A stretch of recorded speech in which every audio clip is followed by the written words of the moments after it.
గురుభ్యో నమః. సదాశివ సమారంభం వ్యాస శంకరాచార్య మధ్యమం అస్మత్ ఆచార్య పర్యంతం వందే గురు పరంపరః. శృతి స్మృతి పురాణానాం ఆలయం కరుణాలయం నమామి భగవత్పాదం శంకరం లోకశంకరం. యతో ధర్మః తతో కృష్ణః యతో కృష్ణః తతో జయః.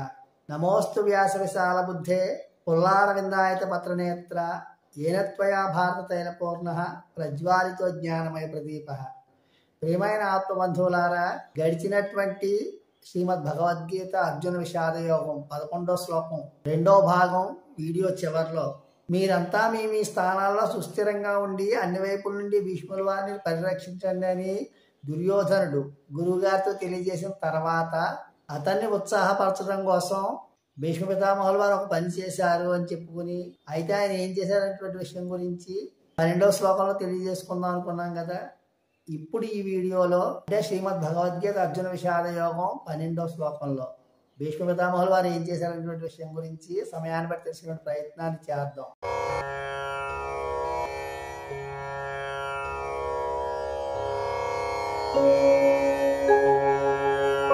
ఓం అసుర భావాదివర్జితాయై నమః.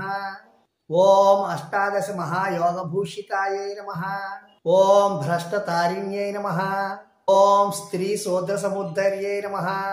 ఓం సమభావ విశోభిన్యై నమః. ఓం ఈర్ష్యా ప్రసూత జాత్యాది దురహంకార ఘాతిన్యై నమః.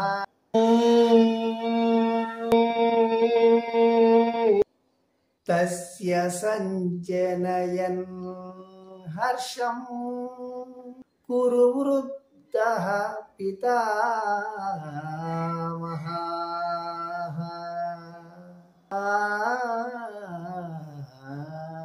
సింహనాదం వివద్దోచ్చయ్య శంఖం దద్మౌ ప్రతాపవాన్. శంఖం దద్మౌ ప్రతాపవాన్. తస్య సంజనయన్ హర్షం కురు వృద్ధః పితామహః. సింహనాదం వినద్దోచ్చయ శంఖం దద్మౌ ప్రతాపవాన్ అంటూ కురుక్షేత్ర సంగ్రామంలో ఆ విధంగా దుర్యోధనుడు మాట్లాడిన తర్వాత భీష్మ పితామహులు వారు ఏం చేశారనేటువంటి విషయాన్ని హస్తిన్లో ఉన్నటువంటి ధృతరాష్ట్ర మహారాజు వారికి సంజయుల వారు తెలియజేస్తున్నారు. తస్య సంజనయన్ హర్షం కురు వృద్ధః పితామహః. సింహనాదం వినద్య ఉచ్చయ శంఖం దద్మౌ ప్రతాపవాన్. ఏం చేశారట భీష్మ పితామహుల వారు?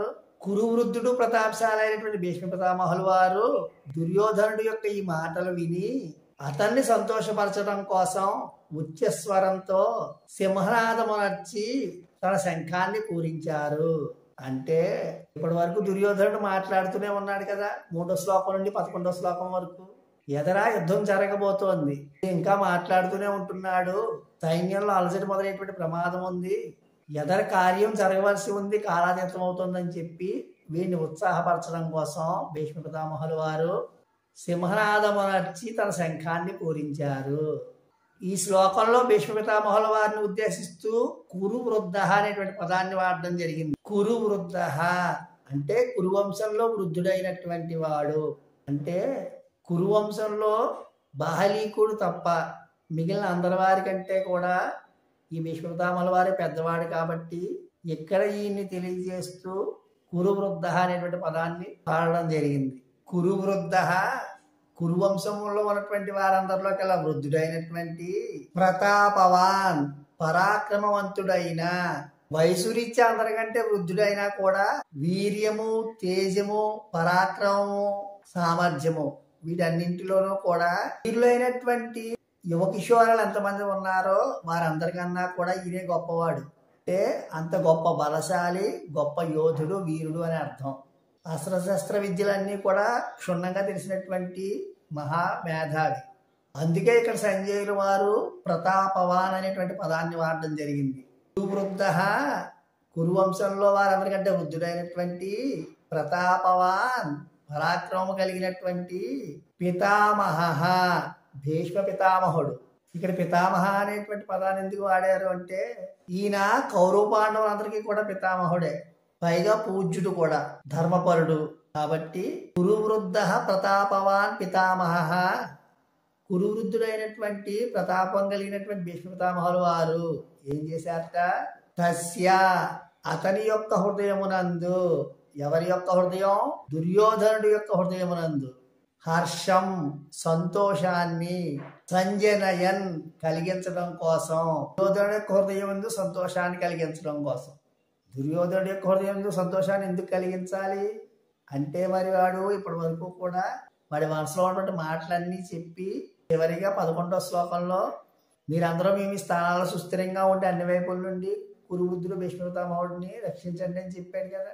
అంతేకాకుండా పాండవ సేన జయించడానికి సులభమైనటువంటిది, భీష్మ పితామహుల వారి చేత రక్షించబడుతున్నటువంటి 11 అక్షరాలు కల మన కౌరవ సేన అజేయమైనటువంటిది.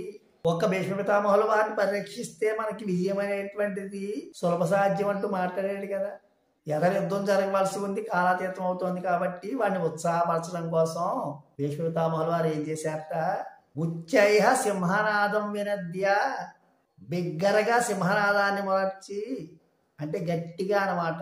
అంటే ఆయన శక్తిని అంతటినీ కూడా కూడబెట్టుకుని దశ దిశలా వ్యాపించే విధంగా శంఖం దద్మౌ, శంఖాన్ని దద్మౌ పూరించారు.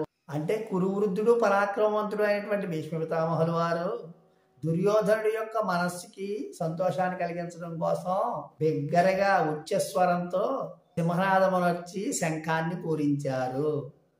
ఇక్కడ శంఖాన్ని ఎందుకు పూరించారంటే ఎదర కురుక్షేత్ర సంగ్రామం జరగబోతోంది. కౌరవుల వైపు 11 అక్షౌహిణుల సైన్యం, పాండవుల వైపు 7 అక్షౌహిణుల సైన్యం, వెరసి 18 అక్షౌహిణుల సైన్యం కురుక్షేత్ర సంగ్రామంలో కొలువుదీరుంది యుద్ధానికి సంసిద్ధంగా. అంటే యుద్ధానికి మేము సిద్ధంగానే ఉన్నాం అని చెప్పడం కోసం కౌరవ సేన అంతటికీ కూడా సర్వసైన్య దీక్ష వహిస్తున్నటువంటి భీష్మ పితామహులు వారు దుర్యోధనుని ఉత్సాహపరచడం కోసం ఎదర జరగవలసిన కార్యానికి సూచనగా బిగ్గరగా ఉచ్చస్వరంతో సింహనాదం చేస్తూ శంఖాన్ని పూరించారు. ఇక్కడ సింహనాదం అంటే ఏం తీసుకోవాలంటే మనం ఒక్కసారిగా సింహం బిగ్గరగా గర్జిస్తే ఏ విధంగా ఉంటుంది ఆ శబ్దం, ఆ విధంగా ఉందిట భీష్మ పితామహుల వారు పూరించినటువంటి శంఖం యొక్క శబ్దం. ఇక్కడ మనం భీష్మ పితామహుల వారు చేసేటువంటి ఈ కార్యాన్ని బాగా గమనిస్తే మనకు అర్థమయ్యేటువంటిది ఏమిటంటే, ఒరే దుర్మార్గుడా, పెద్దలంతా చెప్పినా కూడా నువ్వు వినలేదు, ఎన్నో అఘాయిత్యాలు చేశావు, చివరికి నీ కారణంగానే ఈ యుద్ధం సంభవించింది. నాకు విజయమో వీరస్వర్గమో తప్ప సూది మనం మోపినంత భూమి కూడా పాండవులకు ఇవ్వను అని చెప్పి సంధికి సస్యం మీద అంగీకరించలేదు. నువ్వు మృత్యుదేవత ఆహ్వానిస్తుంటే ఇలా కాకుండా ఇంకెలా మాట్లాడతావు? నువ్వు చేసిన దుశ్చర్యల వల్ల నువ్వు మాత్రమే కాదు కురువంశం కూడా మొత్తం నాశనం అయిపోయేలా ఉంది. ఇప్పుడు ఇది తథ్యం. బుద్ధి కర్మానుసారేనా అన్నట్లుగా విధిరాతని ఎవరు తప్పించగలరు? జరిగేది జరగక మానదు. నేను ఇచ్చినటువంటి మాట ప్రకారం రోజుకి యుద్ధంలో 10,000 మంది వీరులు సంహరించి నా మాటను నిలబెట్టుకుంటాను, సమయం లేదు అంటూ, అంటే ఈ మాటలు వాడితో అనలేదు కానీ ఆయన మనసులో ఇదే భావంతో వాడిని ఉత్సాహం కలిగించడం కోసం ఎదరు జరగబోయేటువంటి కార్యానికి సూచనగా యుద్ధానికి సంసిద్ధంగా ఉన్నామని చెప్పి పాండవులకు తెలియజేయడం కోసం తమ వర్గం వైపు నుండి సర్వసైన్య దీక్షిత పదవిని వహిస్తున్నటువంటి భీష్మ పితామహుల వారు ఈ విధంగా సింహనాదం చేసినట్లుగా బిగ్గరగా తన యొక్క శంఖాన్ని పూరించారు.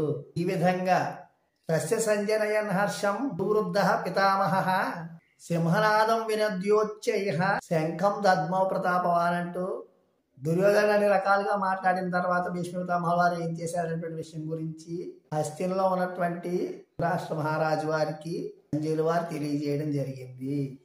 ఇది శ్లోకం యొక్క అర్థం.